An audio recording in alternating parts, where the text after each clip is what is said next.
Much for joining us. Happy Democracy Day. I mean, we like celebrating things, and this is one of those more somber celebrations. 32 years on, coming from June 12, 1993. You know what that's all about, and here we are today, June 12, 2025. We thank God. And to talk about June 12, Democracy Day 2025. He's seen every one of those days. It's been 32 years now. Comrade Ayodele, Adewale, public affairs commentator, and June 12 activist himself. Thank you very much for coming on, comrade. Thank you for having me, sir. This is a special day. June 12 is a special day. It always has been a special day. One of the questions we might explore a bit is that has Nigeria kept up with the spirit of June 12? Has Nigeria been true to the spirit of June 12? Or are there instances where June 12 itself could be looking and be saying that, I sort of expected a lot more from you guys? We look at that, but before that, we do have a package that has been put together around this August occasion of June 12. Let's look at that and we'll come back to studio and we'll have a chat. It was an election meant to usher Nigeria from the grip of military dictatorship into the light of civilian rule. Nigerians yearned for change, and that historic opportunity came on June 12, 1993. Anticipations was high across the nation. Many describe it as the freest and fairest election in Nigeria's history. And the candidate of the people was the Hope 93 flag bearer of the Social Democratic Party, Moshood Kashimawo Olawale Abiola. His name echoed from the lips of both young and old. Abiola. But the collective hope was crushed on the 24th of June, the day the election was annulled. It was generally seen to be free, fair. Nigerians flooded the streets in protest, demanding that the people's mandate be respected. The unrest spread across the nation. Many lives were lost, but the struggle did not waver. And without let or hindrance, chose me as their president. In defiance, MKO Abiola declared himself president in Lagos, an act that led to his arrest. He later died in detention in 1998, never returning home. June 12 etched itself into Nigeria's political history, a date symbolizing an election that produced a president who never ruled. For years, successive governments looked away until June 6, 2018, when former President Muhammadu Buhari officially declared June 12 as Democracy Day, replacing May 29. May their souls rest in perfect peace. 32 years after the annulment that reshaped Nigeria's political trajectory, on February 20th, 2025, former head of state Ibrahim Babangida publicly apologized to Nigerians for his role in the annulment during the public unveiling of his book, A Journey in Service. That accident of history is most regrettable. This year marks another Democracy Day, 26 years of uninterrupted civilian rule.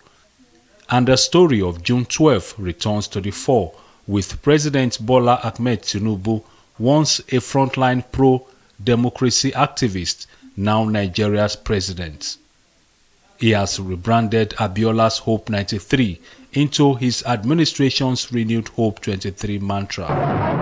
As the country continues its democratic journey, Nigerians reflect, some with pride, others with questions. I am in support, 100% in support of the move to change from May 29 to June 12. But that's not actually the thing. The citizens are quite not so happy with the democracy yet. And it's a good improvement. It's a way to honor those that fought for this, the democracy, especially MKO Abiola. But still, we still need something to be done with our resources. Sincerity of purpose from every leaders, everyone that call themselves leaders, every parastatals, sincerity of purpose. Let's come together and let's sit together, let's be frank with ourselves and move this country forward. Political scientist Professor Kayode Esuola of the University of Lagos offers a critical perspective on the celebration of June 12 as Democracy Day. I would have expected that June 12 remained June 12, a day that Nigerians, in spite of ethnicity and religion, decided to vote based on ideology. I would have called that electoral success day. Because democracy is not election. No. What June 12 represented was a fair, free election. It draws a line between democracy as a process and governance as its outcome. We were not even developed, let alone getting to the high level, before we adopted democracy. And I tell you, whether you like it or not, when you are not developed before getting into democracy, very few things you'll be able to get done. Because where everybody has opinion, where everybody has to speak, nobody has opinion and nobody is speaking. That is the dilemma of Nigeria and many parts of Africa. Therefore, I reassert that in terms of governance, we are much below 35%. And Okay, there some opinions going there. Well, that Professor Isuola, Kaode Isuola, he's a frequent guest on the program as well. He's a political scientist. You know, along the lines that he was thinking, I thought I might ask you the same question. But look, how would you evaluate more than 3 decades later on, 32 years in fact, have we been true to the spirit of June 12, or has, because look, MK Abiola, he gave his all for June 12, and not just him, because there were other agitators, you know, soldiers in the trenches. You heard IBB say whatever it is he said. I think he said, among other things, that mistake or that whole misadventure, whatever, he was taking full responsibility. Do you think we've sort of stuck with the idea and the gains of June 12?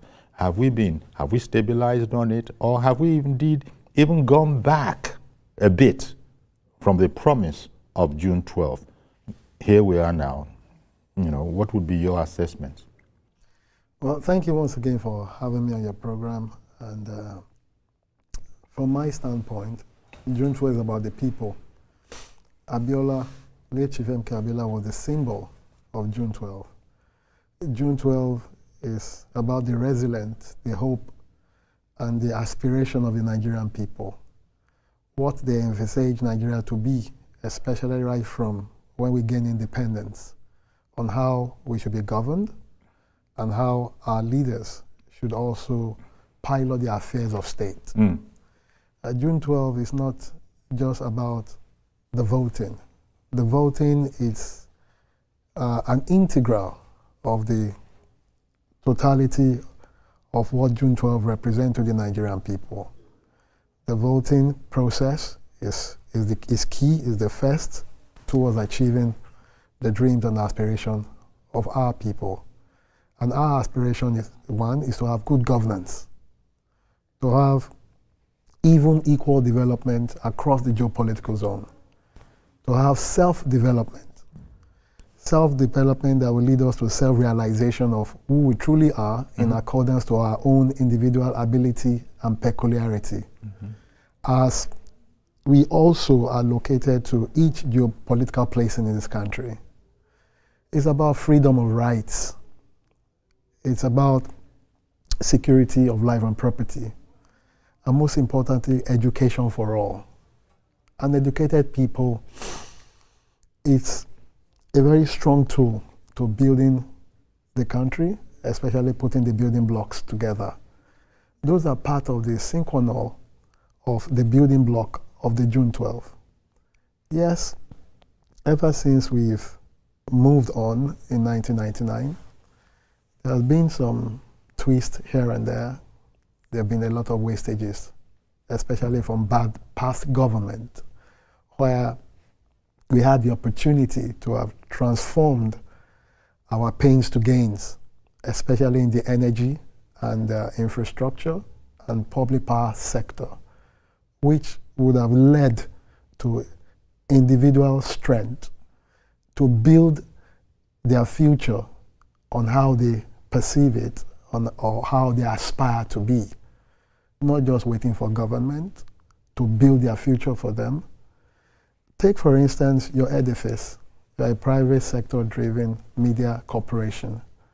You are building it in accordance to your vision and your ability and the resources that you can put together to build such.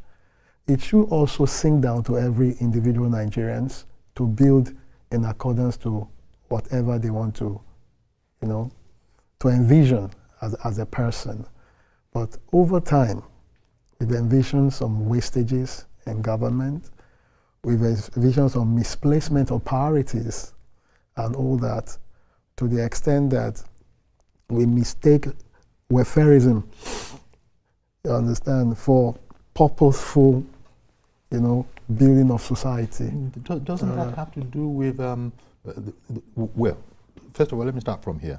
MK Abiola, the man, he had a clear vision, which he, itemized, and people, in fact, that was Hope 93. That was his, if I remember well, that was his slogan, Hope 93. Okay, between then and now, today we have renewed hope renewed. This is between him and Bola Ahmed Tinubu, who is the current president.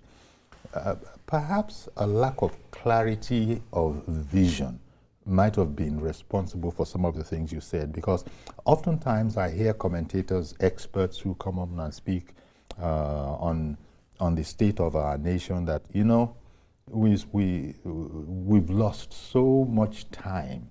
Things that are being done now by this administration. Can you just imagine if those things had been 10, 15, 20 years in the making, and now this administration is just, taking on the baton? But look, in particular, the last administration, one doesn't want to compare administrations directly like that, but in particular, the last administration, it was felt that the potential that could have been achieved, for some reason, attention was focused otherwhere, and we didn't do very much in the realms of moving us forward. That's why we arrived in this administration, and everybody's complaining about hunger.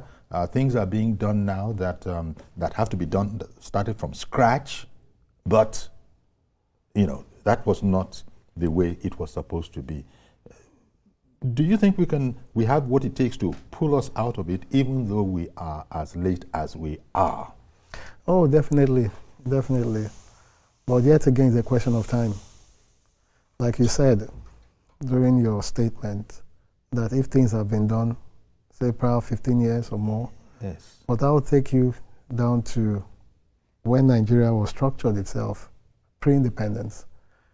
The leaders as of then had envisioned Nigeria as a state where every nation within the confederation of the Nigerian state will be able to control its resources to the extent that we can grow in accordance to our peculiarity. I'm so sorry that my preamble was a bit long, but if you look at the Western region, the Eastern and Northern region, they were developing in accordance to what was endowed within their geopolitical spacing, and that was their strength. Yes.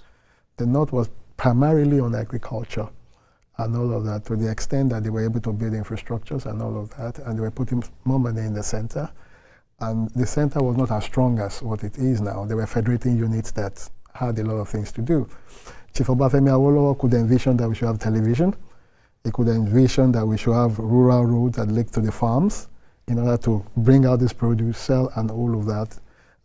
The strength more from the Southwest was also agriculture, especially in cocoa and education. They invested massively in education to the extent that Nigerians here were going to the West on scholarship. Some were even going to far-flung Russia to get this education, and they were coming back to develop our space. The East was also developing very strongly in commerce and technology, which also helped them to sustain their struggle during the Civil War. But unfortunately, there was a delink after the imbroglio that led us to the Civil War. And when we returned, we started military adventurism. And that destroyed a lot of things.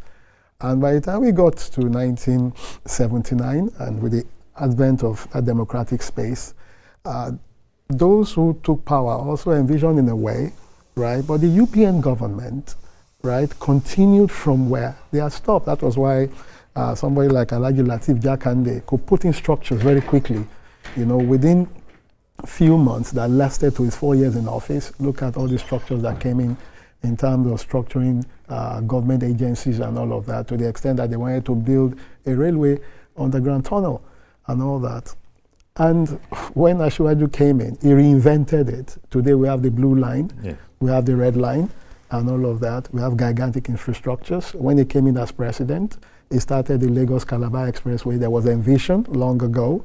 He started the Badagry-Sokoto that was envisioned long ago. You can see that most of his milestone projects are projects that have been dreamt about, right, in the First Republic, which he understood very well, that this project will open the space for greater economic development and human capital. Even though you're aware that there are those who are criticizing some of those moves that, yes, but priority-wise, we're hungry. Why is anybody, so the criticism goes, why is anybody bothering with a coastal road when people, you know, still have these other immediate challenges? But it's about being clear about the vision, isn't it? And then forging on. It's more about engagement. People really must understand where we're coming from, right? If there's more clarity in terms of messaging, which I think the administration is doing, and they're trying to push out, is working very well, because we are coming from a situation where the country was borrowing to pay salaries, right? The country was borrowing to do a lot of things. Even our borrowers were getting tired. The more you're borrowing, are you also opening other access to bring in funds in order to cushion down this borrowing and wipe it off? It's not every time we are going to be as lucky as previous government that went around, and many of these Bretton Woods institutions were able to write off our debt, right? They are not going to come write it off right now. No, they are expecting that you should be on your feet, open up avenues to wipe off your debt. There's nothing wrong in taking debt. But what is wrong is you not putting the debt where more openings will be created in order to wipe it off, right? So how do you also wipe it off when it's competing with you paying salaries? If you remember, the former governor of Edo State, Mr. Obaseki, was warning that the government was printing money, which again will affect your economy. Mrs. Ngozi Iweala, when she was the Minister for Finance, did warn that the way the economy was being managed is going to create a dire consequence for future government that is coming. Now we are in the future. But was she listened to? She was not listened to. These are the those are the intricacies, right, that happened then that we are facing now. But someone must bear the cat in order to put things right. So that by the time we are discussing this matter, again, in the next 10 years from now, 20 years from now, God sparing our lives, we'll be laughing at the back that there was a government that put the structures right in order for us to have an assured future. Indeed. But look at another aspect, because we have 32 years to play with between 93 and 2025. Now, you're talking about resilience going back to 93. You're talking about the resilience, the people knew that the best election Nigeria had ever conducted, you know, it shouldn't be wasted. And, you know, there was a lot of pushback, a lot of resilience. You know, people had to go on exile, but they never ever let go of the idea. So there's that coming from 93. Here we are in 2025, and there appears to be a fear in the polity of Nigeria becoming a one-party state. How did we come from that where we were all united in this democratic journey that yes, it is our right, June 12 is our right, everybody across the country will agree. And now here we are, 2025. Is Nigeria going to become a one-party state? You see, when that statement is made, often I smile. I want to be careful with words now. I smile because this is a country with the figures they've given us in our population, which I differ from. That if we do a biometric population-driven system, I don't think we're up to the numbers they're giving us. Now, this is a country that is said to be over 220 million. Yes. The political players now, they are not up to 10% of the population, right? That's why I laugh. I've been with this progressive... They are not, but sir, as you know, it's the elite only. Sir, I've been with this We the progressive... masses, they sir, don't let us into the room when they are arranging all these things. With the profoundest of respect, sir, I've been in this party, I've been involved to where we are since 1999. Okay. I've not gone to any party, even when we're the underdog. Okay. Right? We're one party. The opposing party, which was the PDP, was said to be a very robust party that can be said to be leading Nigeria to a one-party state. Yes. But we remained at that underdog party, which was the AC to where we are right now in APC. Now, if you look at the pool is said to be your table of 220 million people, and less than 8% in the dominant party right now, which is the APC. A lot of people are coming in for whatever purpose they believe that is aligning them to it. What happened to other parties to go back to the pool and populate their own enclave in order to match this party? Well, so it depends on what program they are giving to the people. The soup is half done here, or 3/4 done. And that's why everybody says, look, instead of starting from going to the market and then branching to the pepper grinder and the pepper sealer, these people have got it up 75% of the way. This probably is the place to start. Well, that is why we differ when we were the underdog. Right? We believe in our programs for the people. We believe that the programs will showcase our ability as it was done in Lagos and some Southwest states that made other parties to form alliance with us to the extent that we are where we are now. So if that is the case and people believe in our program, that's why they are coming in. Okay, you used a word in there, but maybe we'll come back to the word alliance that you used. There are different, interpretations of the word alliance nowadays. Good morning, Mr. George. Apologies for keeping you waiting. Happy Democracy Day. Same to you, Uncle Yori, and good morning to the comrade. Yes. Good morning, sir. Uncle Yori, truth must be told.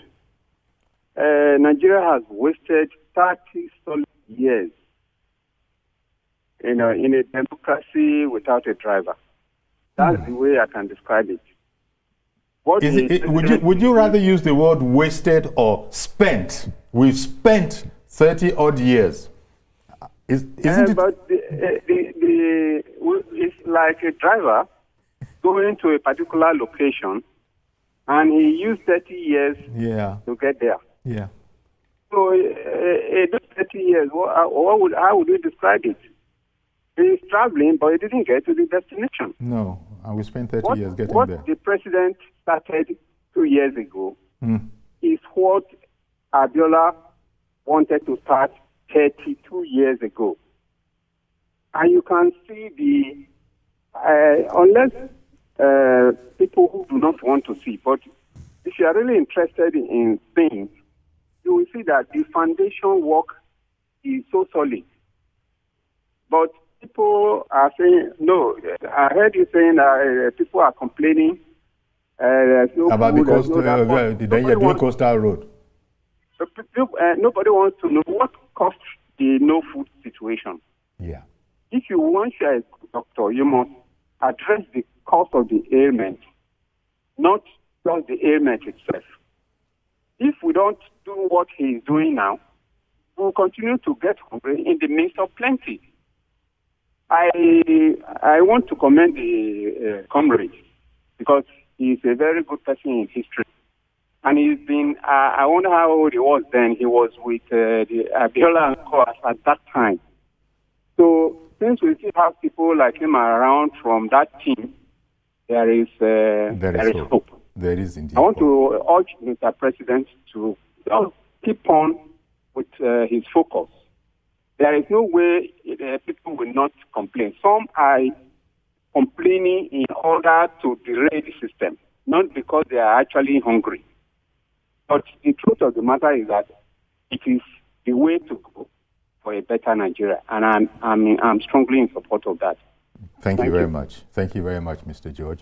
I think that's pretty well said because it aligns with what people are saying and what Mr. President himself said, that the hardships, if one is to not bury his head in the sand and pretend you don't know what's going. So these hardships, they are there, but quite frankly, there is no alternative if we're going to do the right thing.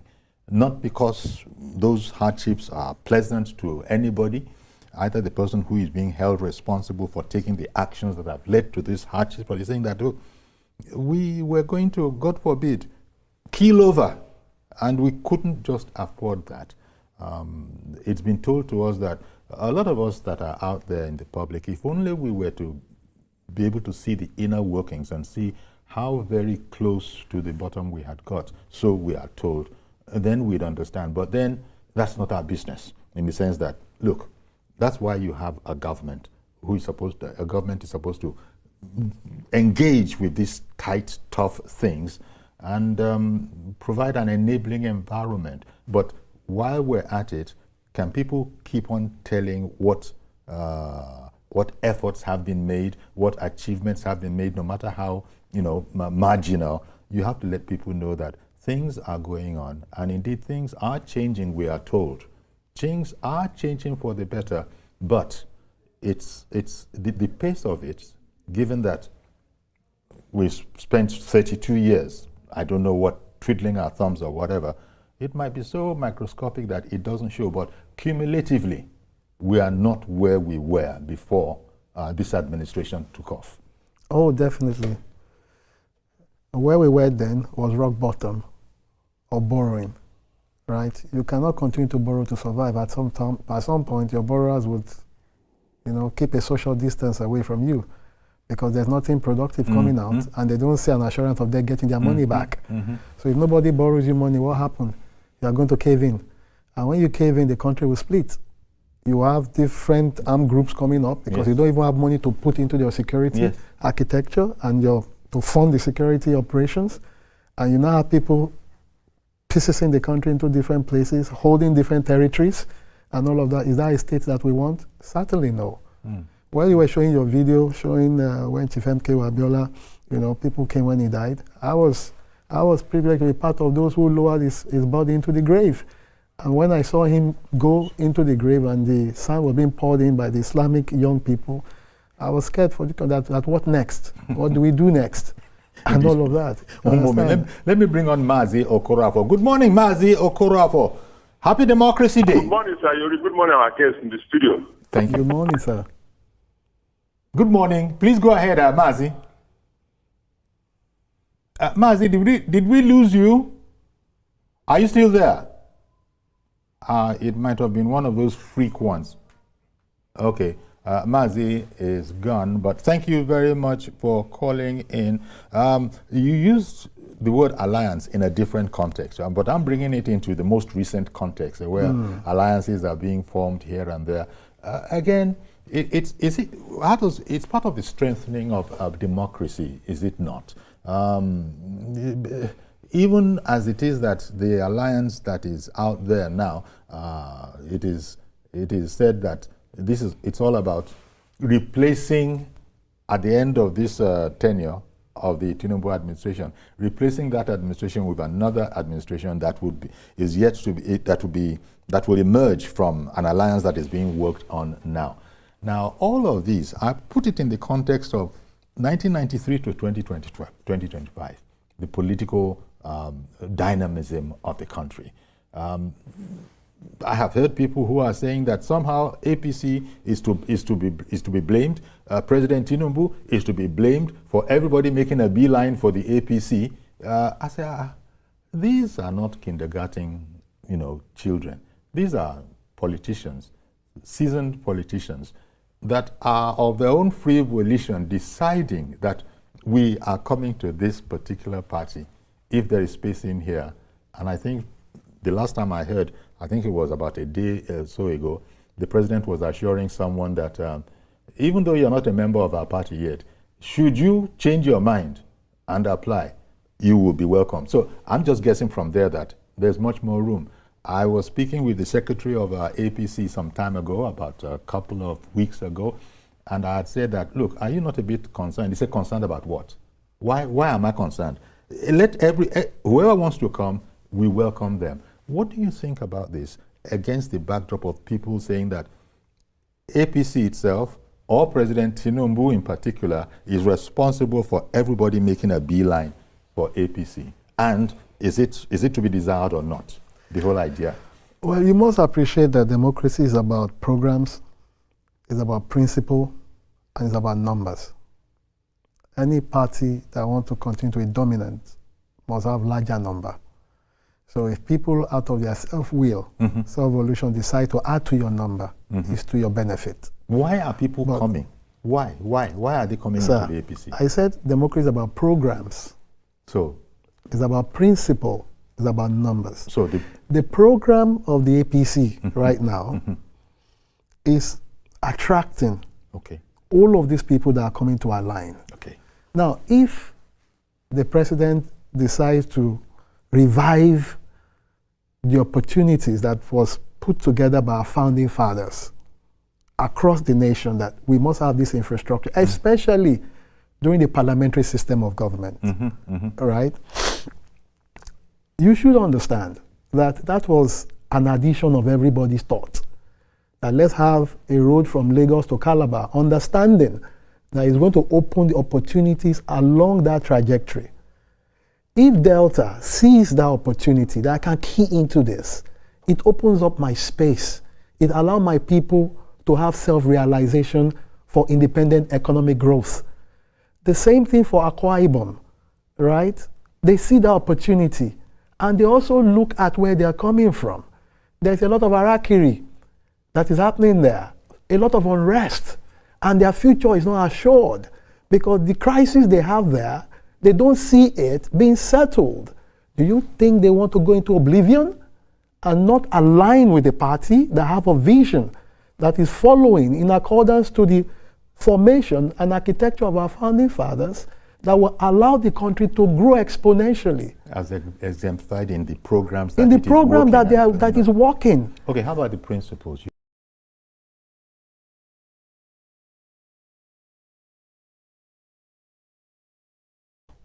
Things must be well planned, well designed, and must be people's driven, while trying as much as possible to cut costs, block leakages, to achieve all of these sundry matters. Okay.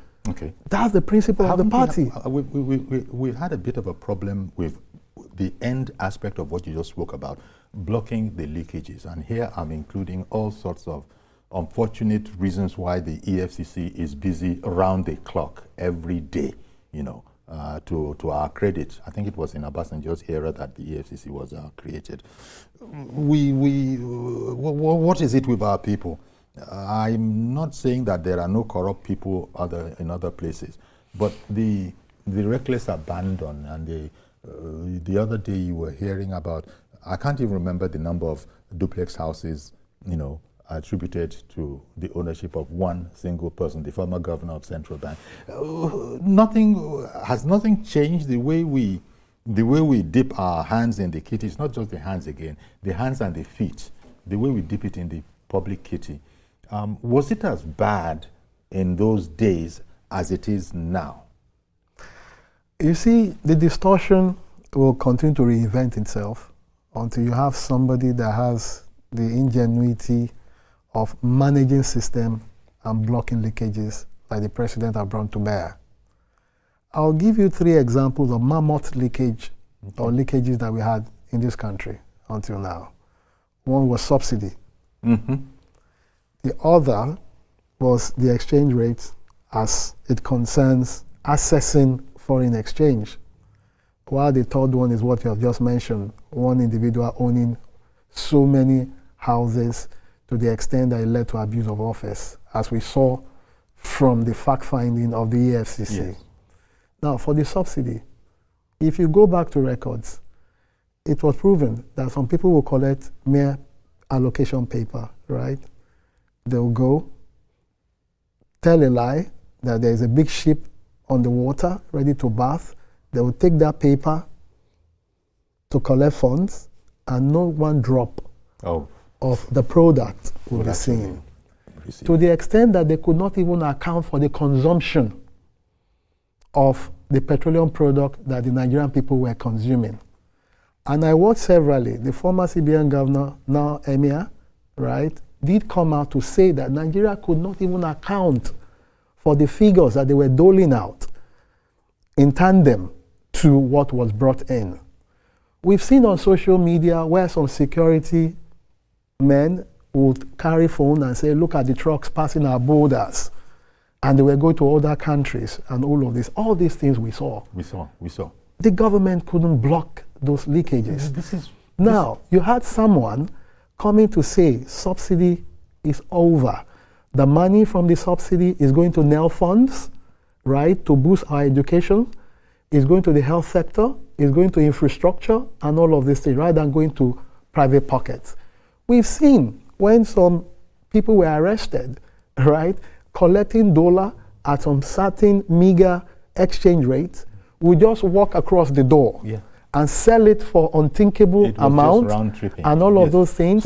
So we did not even know the real strength of the exchange rate, right? And they were putting subsidy there to also hold on to the inflation and all of these things, while some people were putting it in their pockets. So the country was being ripped off. The country was being ripped off. And this is right? So when you now remove the gag, the realization will come up. It's like God forbid, you have a decayed table made of wood, it's decayed, and underneath you have maggots.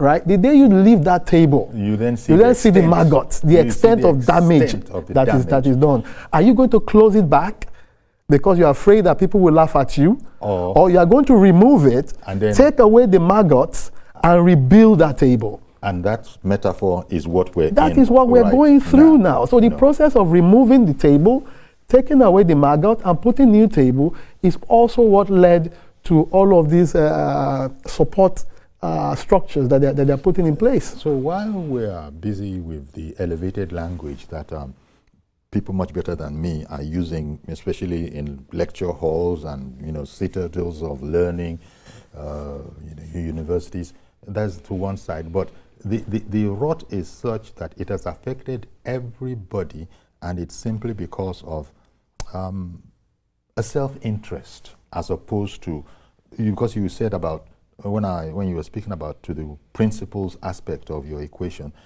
that's about people-oriented. It certainly isn't people-oriented to be stealing the national wealth, which some people were doing.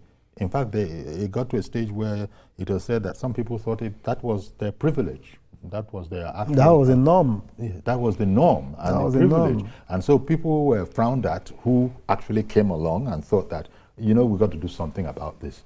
Do you know that the norm was even worse in the local government? In the local government? Yes, it was worse in the local government. And you would know, because I was a local government chairman. I was there. privileged to be the chairman of a local government Amuwodofin at the age of 33, right? And I served for 6 years, right? Gracefully, Lagos State government allowed the local government get their fund, spend their funds. Okay. Right? Yesterday, at Ibejuleki local government, I was president of the student union government then, under the military era. My speaker, Sheson Loa, is now chairman of Ibejuleki. Within the pace of 4 years, go and look at what the man has done there. He had also built a world-class office complex. He has built roads. He has built a very good building for the parliament. He has improved on their infrastructure there, their health, and on all of these things. In some of the states, the governors hold on to the local government funds. That was why the Attorney General under President President Tinubu went to the Supreme Court. That's right. To challenge that. Today, the President assigned and opined that funds go direct to the local government. Even some governors are still challenging that. Should local government not have the ability to control their funds? If we can get it right at the local government level, nobody will be remembering the federal. You know, the struggle continues, because I was talking about from 93 to 2025. You know, it was a struggle then, and MKO was going to come in. He came in with a clear vision, and there had to be this interruption right up until now, when Bola Ahmed Tinubu is in there. And what you see going on is like, it still is a struggle. But oh, definitely. But we are making progress. We've not gotten to El Dorado. Not at all. Mazi Okorafor, thank you for trying again. Good morning to you, sir. Good morning, Sayori. Good morning, Akes. All right, Good morning, thank you. Sayori, you see, network have to be very careful, because today is an important day for all Nigerians the world over. Okay, so it was the network. Okay. Flog them 24, we flog them. Okay. There is a reminder that they are not supposed to play with us. You see, matters arising for 32 years of they compare with that economy. Now, what do we learn? You see, Chief, before he even went to contest, before that time, do you know he has a block of posters which he did in Imo State University, even University of Chicago. That is to say social responsibility, not minding state of origin, not minding where the wing and these are what we talk about. So that is why the politicians these days, or politics these days, are very, very good, because in those days, when the just good people that do us over at something years, you can't come to radio and television and talk and complain. Before you talk, the just good to just good. But we thank God for this democracy. What Nigeria should be doing today, thank the present government, to thank Nigeria that have made democracy for 26 years for all of us, is better than the military. People should be very, very listening very well. Look at the story of those who just died in this plane crash in India, their way to UK. If you look at what is happening now in California, look at what's happening there. They have to bring unity, which is not. Now look at here in Nigeria, we are sleeping. At least you can come to radio, television, air out your view for the populace, air out your view for the government. But during that military, you cannot do it. Yeah. Who are you? Before you talk that, so that we should be praying for our leaders. We should be praying for people in government. We should pray for everybody in all the hemisphere in this country, so that God will give them the grace, the spirit to carry everybody along, to give the dividends of democracy to everybody. Agree that hunger is, but it means that everything will go gradually, by the grace of God. Around this time next year, everybody should be laughing, their mouth full of laughter by the grace of God. We pray that all Nigerians should be praying one Hail Mary, one group to God. Thank you very much, Mazi. Thank you. Good morning, sir. Good morning, everybody. Thank you very much. And thank you very much. Encouraging words, from Mazi Okorafor there, that, look, Komi de Komi, as they say, nothing is better than democracy. And of course, alluding to the dark days of even the boys in uniform, the men, I can't call those people boys anymore, the men in uniform. They themselves knew, because they quickly turned around and were found an agbada and now joined the fray. They wanted, so actually that thing is a spirit, isn't it? Yes, it is. A spirit. It is, because how many are you going to kill? The consciousness of the people was very, very high. So the fact that you're killing them doesn't mean that they will stop advocating. He talked about press freedom. I remember then that Tempo could not even sell their paper at the newsstand. That's right. They would just put it at some junctions. People would go and carry it and start reading Tempo. Newspaper then, right? The News Watch and the rest, they were hounding them. It was a current affairs, you understand? They were hounding them. Station like yours, your competitors, I don't want to mention names because they are not paying for adverts and all of that, that are hitting hard on policies of government and all of these things in order to get people's feedback. They are free to do that. They are. You couldn't do that in those days. No. You couldn't. No. The much we would do as students is to produce leaflets and distribute it, even standing there and being shot at and tear gassed and all that. And it's an interesting thing that you remembered, comrade. This fact that even the opposition, they have their own stations, and they definitely. air their views. They air them And vociferously. even the presenters, none of them have been arrested. No. I've not seen. But And you couldn't do that You then. couldn't do that then. It's not going to happen. Yes. Everybody's allowed to. You see, everybody's allowed to air his views, no matter how one kind some people might think they are. Right of reply. Let me bust Go back there. let me bust your bubble, sir. Yeah. In recent time, you even see some security men coming to hear their views and post it on social media. You dare not do that in the military era. So, like Mazi Okorafor said, this is a different time, and it is definitely better than what used to be, where just for being a journalist, your life could be made miserable. Just for being a journalist, not to talk about being a critic. But, you know, I guess in spite of the agony that we are hearing, especially if you were to be listening to opposition, and that doesn't mean that I'm criticizing opposition, but at least they come out with their, you know, complaints in quite a forthright manner. It still is, this situation we're in is still better than in the dark days of the military. Yeah, criticism is the mirror of society. Indeed. If you're critiqued, look at it very well. Areas where you know you're not doing well, pick those information and do well. Areas where you know is a phantom lie, bring your position and showcase what you've done in order to prove it that is a lie. It's part of democracy. Exactly. So we don't need any, there's so much to talk about how the advances we have made, but at least these instances we are citing here are things that, you know, will go down on record as these are definite improvements. Well, first, most people probably realize we've been doing this for quite a while now. The order, President Tinubu changed the order of festivities or celebrations or whatever. Normally, he would have had a 7 o'clock, speech, but all of that will now be coming later on from the National Assembly because of a meeting. So things are getting a bit different, but we're still in the spirit. In fact, I was about to close, but I don't know if somebody wanted to say something. Yes, so they're saying that, well, we have to get out of the way because we continue with the program. We'll be hearing the President's Democracy Day speech later on, I believe, somewhere around, is it noon that is arriving the National Assembly? I should think about that time. That's when he will be arriving the House of Representatives for a joint sitting yeah. Of the National Assembly.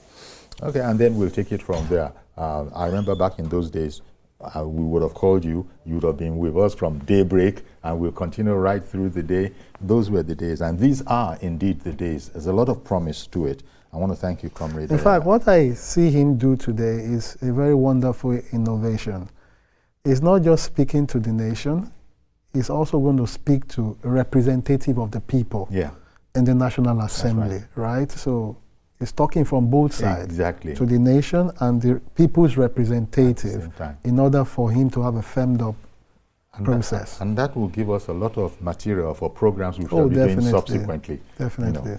Well, thank you very much, Comrade Ayodele Adewale. Thank you for having me, sir. Thank you very much for coming on, as always. Okay, we're going to have to leave you.